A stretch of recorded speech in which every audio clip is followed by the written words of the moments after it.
Like people on the beach on the West Coast during summer, people in their 20s are cooked when it comes to finding houses. Let me explain. Be uncomfortable. Let's go. Before I get into this video, I really want to make sure that you guys know this is based off my experience. I'm off like the West Coast. So if you're like, I don't know, on the East Coast, things might be a little different. Although I think there's a lot of expensive areas still on the East Coast, if not more expensive. But you know, I think we can all agree in most places, real estate is not doing so hot.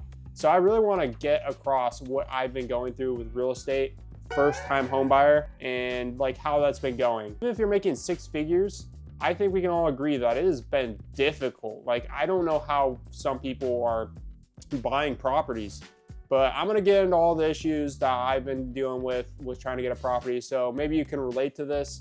Honestly, I just wanna say, if you can't really get a property right now, it really isn't your fault. I mean, we're in probably one of the worst times to actually get a place. So just stay through the whole video and you know, we can get through this together. Love y'all. Let's go. Number one, this should be no surprise, interest rates. High interest rates is a big deal because you could have a house that's like at, let's say 450,000, and let's say, I don't know what it is when this video comes up, let's say it's a 6 to 7%. Well, 6, 7, 6, 7. Okay, sorry. But yeah, dude, if you have it at 6 to 7%, you're pretty much wasting a few $100s, if not a few extra $1,000s a month. And that's just for the interest payment alone. Now, nobody really knows when they're gonna drop rates, you know, because if they told everybody when they're gonna drop rates, everybody would be just preparing for that, you know? If they're like, hey, we're gonna drop rates next go around, everybody would be like, oh, here we go. You know, this is gonna happen. We're gonna drop rates, let's go. And you know, they start buying stuff, you know, and it would just get really messy. Something I've been realizing about the interest rates is if the Feds decide to drop the interest rates, then your buying power will actually go up. Now, the problem with that is that there's gonna be a lot more competition, and the possibility of them to raise the prices of houses, you know, can happen. But it's just important that when that happens, to be ready. What am I doing to be ready myself? I'm getting pre-approved right now for a loan. And I believe if you want to get in a house and you want to get the best value and you can't get in right now, get pre-approved, be ready. You know, nobody knows when this interest rate's going to drop, and you just be ready on the sidelines, and then be ready to take your stand, dude. A lot of people are sitting on the sidelines and they're not even getting prepared for when that moment's going to happen. I'm not saying you should time the, you know, I don't think you should time the markets. But what I'm also saying is that, you know, if you can't get pre-approved, getting a pre-approved, it's important to be ready for when that interest rate drops, because like I said, nobody knows when it's going to happen. So the best thing you could do is just be ready. And that's really what it is. It's just really, it tests your patience. Right now, the housing market is horrible, like I said. So the best thing you can do, if you can't afford a place right now, like a lot of people can't afford a place, that goes into number two, money reserves. And here's the thing. A lot of people will say that you need like a few extra thousand, 30, 40,000 on the sidelines for a loan. And right now, that's actually not true. I'm not sure what will happen when they drop interest rates. I'm guessing the reserves are going to require a little more money that you have reserves, because there's going to be a lot more competition. But when I asked for, you know, what can I qualify for in my reserves and stuff like that, they didn't even care. They don't care how much reserves you have, as long as you can make the down payment and your income matches what the purchase power is. So income is really important, and reserves are also important too. Even if they don't require it, I believe reserves are important, because you don't know, vacancy, all this other stuff, lawyer fees, all this other junk that, you know, you might get caught in a trap. So I would still make sure you have some reserve. For me personally, what I've been doing for that is I would have a banking account for, it's like a money market. So I have a money market for my real estate fund. And then like every time I get some money, I'll allocate some money to go into investing. I'll allocate some money to go into saving for the real estate fund. I'll allocate some money to go into the side business fund, main business fund. You see what I'm saying? Every time you get some money, you should be allocating money into reserves. being ready for whatever your goal is. In this case, we're talking about real estate. So that's what you'd be keeping your money ready for. Usually I allocate my money in the stock market a little more, but right now I'm actually doing like 1/3 of what I usually do. And the reason is because I want to get that fund as high as I can get, at least that what makes sense for getting a real estate property. Because if you invest a lot of money and it's going like, it's doing some good things, but if you don't have enough money waiting for that property and that time comes, you're going to be panicking a little more. So I would make sure that where your money's going. Be really sure what you're doing with your money. That leads me to number 3, don't rush a deal. Like I'm telling you, and I struggled with this, sometimes I'm like, dude, I just want to get real estate on my resume and then I keep on building real estate, do that. Here's the problem with that. Real estate is a numbers game. For example, when I was looking at a property like this and this, they look attractive on the outside. However, that's not the reality.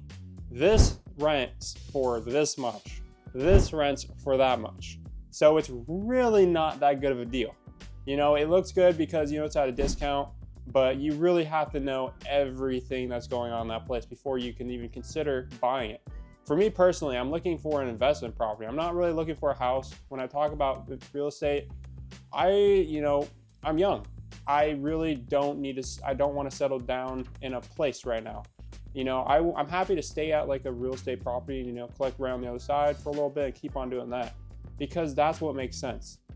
Buying a house is expensive. If you're just living in yourself, it's all on you. I mean, at that point, unless like, it's a really big, nice house, it's like, it's a great house.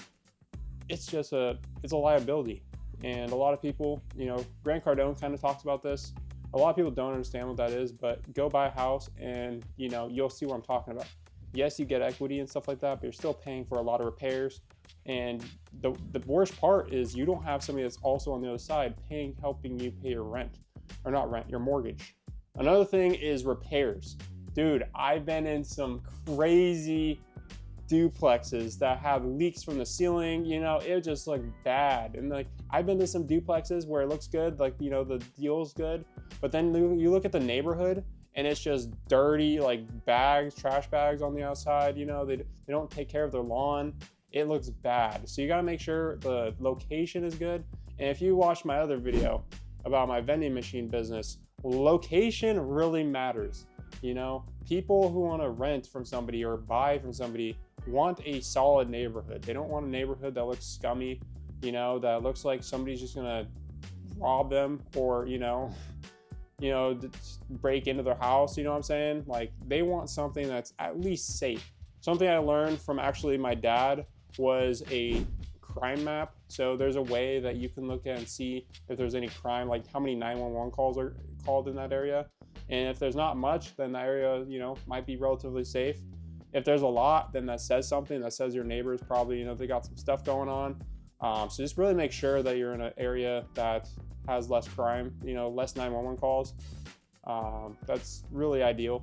I know it's sunny out there, but you don't need to be living next to no OJ. You know what I'm talking about? Number 4, sometimes getting in the game makes more sense than waiting for the perfect opportunity. What do I mean by that?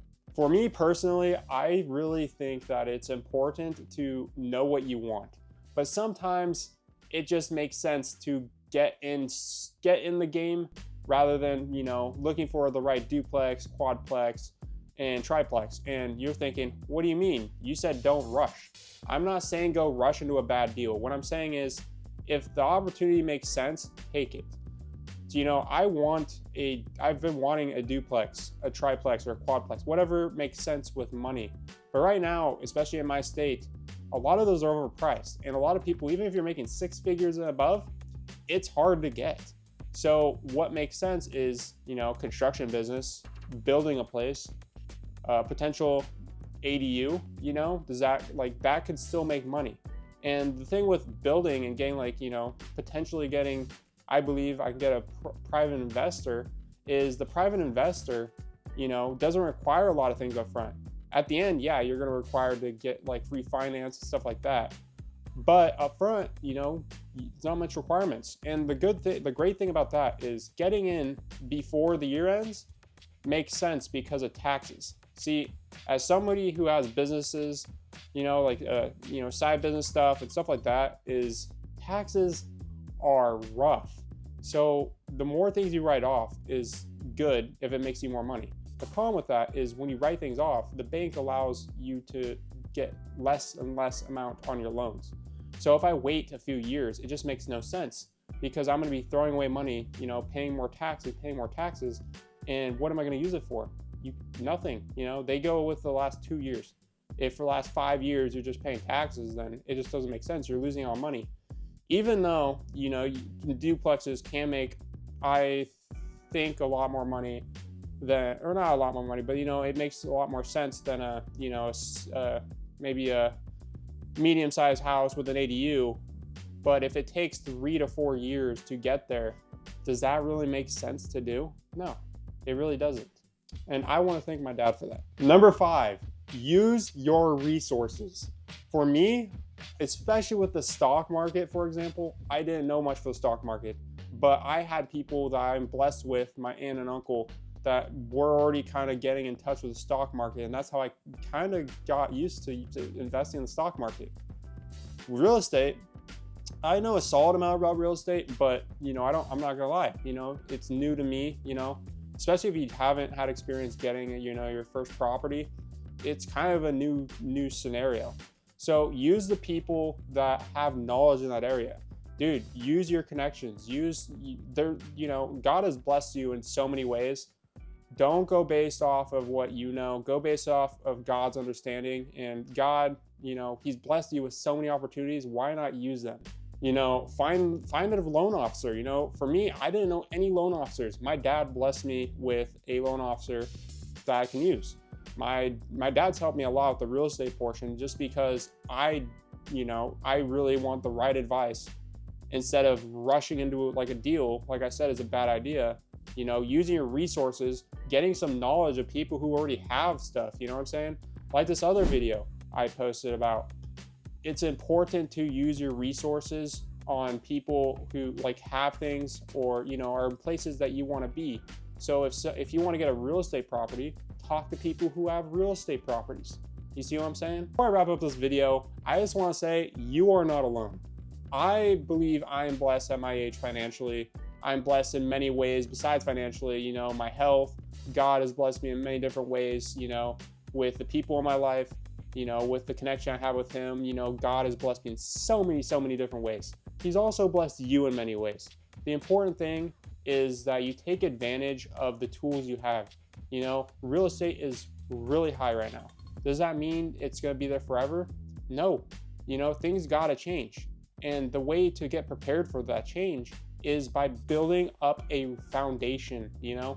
If you sit on the sidelines and don't do anything, when that time happens, you're going to be like, oh, what do I do? And then you're going to be looking at this video right here, and I'm going to be telling you, I already told you what to do. Be uncomfortable. It's literally on my shirt. Where you're at right now is not where you're going to be tomorrow. A lot of things change for better or worse. So why not take action? Why not be uncomfortable? Why not take that chance on yourself to, get some money saved for real estate? Maybe get in the game. You don't have to rush into things right now. The average age of a first-time home buyer is 41 years old. Are you late? Like a lot of people, and I'm like in my 20s, and I believe I'm at a great spot in my 20s. A lot of people, they look at other people and they see online, they're like, oh, I'm not where I need to be. And dude, a lot of them lie. And a lot of them, you got to be focused on yourself. I love y'all. I pray that you guys enjoyed the video. As always, be uncomfortable. Love y'all. God bless.